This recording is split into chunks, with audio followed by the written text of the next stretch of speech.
What's up, everybody? Noah Hiles from the Post-Gazette here at PNC Park. Pirates avoid a sweep against the Yankees, win in the 11th inning by a final score of 5-4 Sunday afternoon here on the North Shore.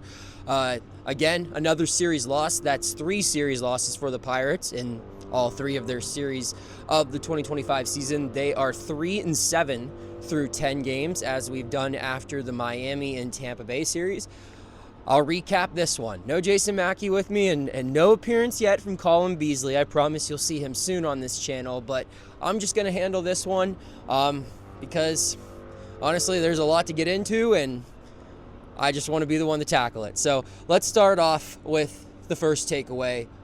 It really just pertains to Friday, but I think the overall sentiment carried on throughout Saturday and even in Sunday's win, and it's that the first big takeaway from their first home series of the year is that fans need to see more from this team.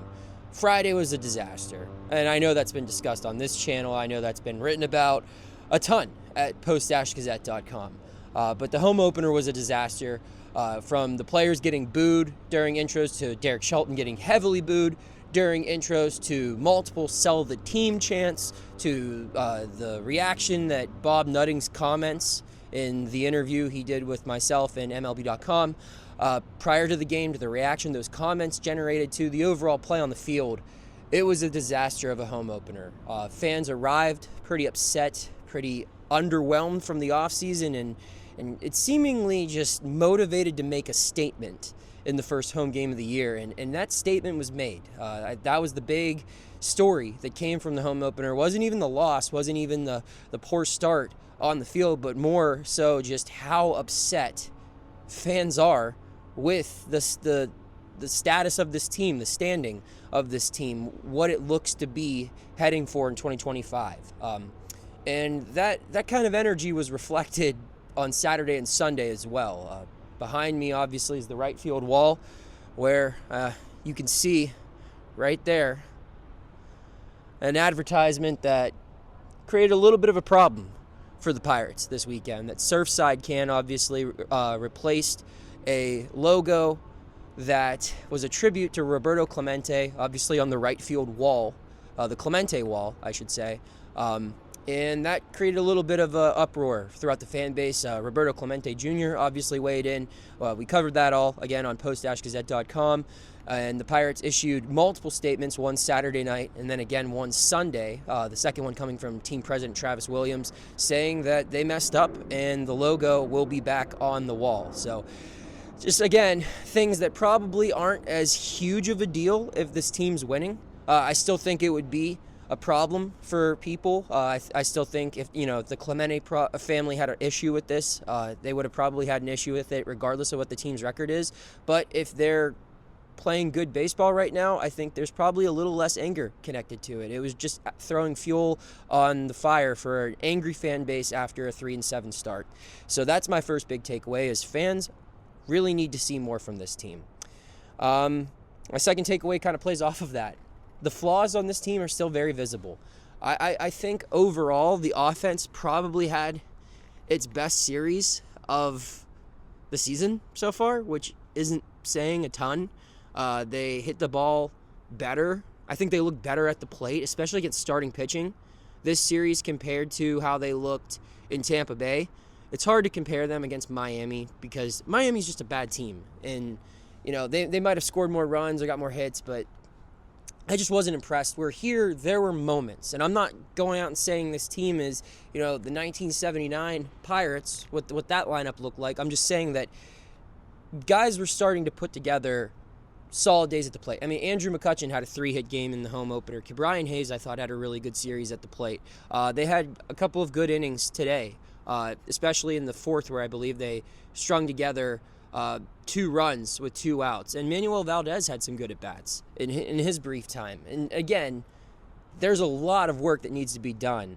And that's the big point here, is that even if things are looking a little bit better, aside from, and we'll get into it soon here, aside from what happened in the bottom of the 9th, I thought the bullpen threw the ball overall fine this series. I mean, Holderman struggled, but Holderman struggled all season. And Baraki, who really hasn't looked anything but good this season. Struggled in the ninth, but when you look at the innings that they covered, these games could have got a lot worse if the bullpen performed how it did in the 8th and the 9th for the first series of the season. So, but with that being said, they're still not finding a way to complete games. They couldn't get the final out of this game today. They were down to the final strike twice, and Borucki couldn't get it out. And without Bednar, without Holderman, those were the guys that looked to be the 8th and 9th inning guys again.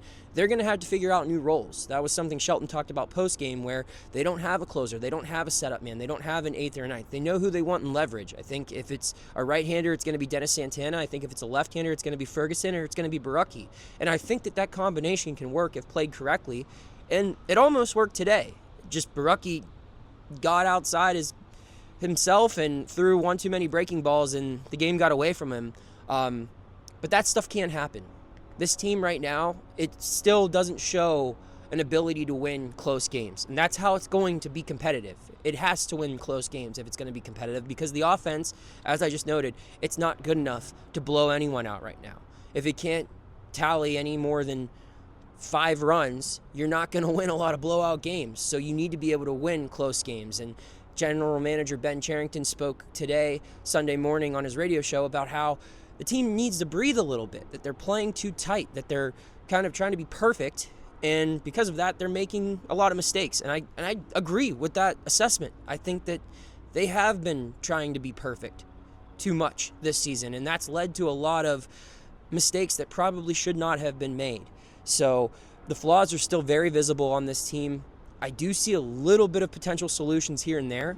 Not going to say solutions to the point where this is a playoff team, but I see how the offense can get better. If Hayes can continue to hit well, if they can find a way to get McCutchen in the lineup with this Reynolds situation, if he can continue to put good at-bats together, if they can get O'Neal Cruz some lineup protection, IKF swinging well in the bottom third of the order, there is potential here for this lineup to improve, but it remains to be seen for a whole game. They've scored 5 runs only once through their first 10 games. That has to improve. Final takeaway here is short, sweet, and to the point. This walk-off win was needed on Sunday, and it gives them a chance to turn the page into a new week. They're starting 6 straight division games, 3 here on the North Shore against the Cardinals, 3 on the road against the Reds. These 3 against the Cardinals are very important, first 3 division games of the year. And in 2 of them, you've got Paul Skeens and Mitch Keller starting. You have to figure out how to get a series win here before you head off to Cincinnati. You need to find a way to grind out that series win, and you have a really good shot to do so with 2 of your best starting pitchers. Your 2 best starting pitchers, not 2 of, your 2 best starting pitchers are on the mound for the second and third game of that series. The offense has put together some decent at-bats, like I said, against starting pitching as of late. You've got to figure out a way to build off of that and get wins when your studs are on the mound. Andrew Heaney looked really good today. We'll see if Carmen Majinski can pick up and continue that momentum moving forward tomorrow. And if not, Paul Skeens has got to do what he did his last start and put the team on his back and carry them towards a victory, because they cannot allow this to continue to spiral. It's still looking bad. Even after a win, these first 10 games, they've been nothing shy of a disaster. They've got to recover quickly. They have an opportunity to do so with St. Louis coming into town on Monday. I'm Noah Hiles. You can check out all of my work at post-gazette.com and subscribe to this YouTube channel if you don't already at PG Pirates. We'll have you covered for the rest of the season and beyond.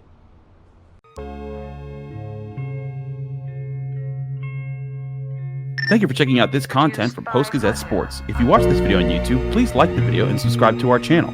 For all of the sports coverage the Post-Gazette has to offer, visit post-gazette.com.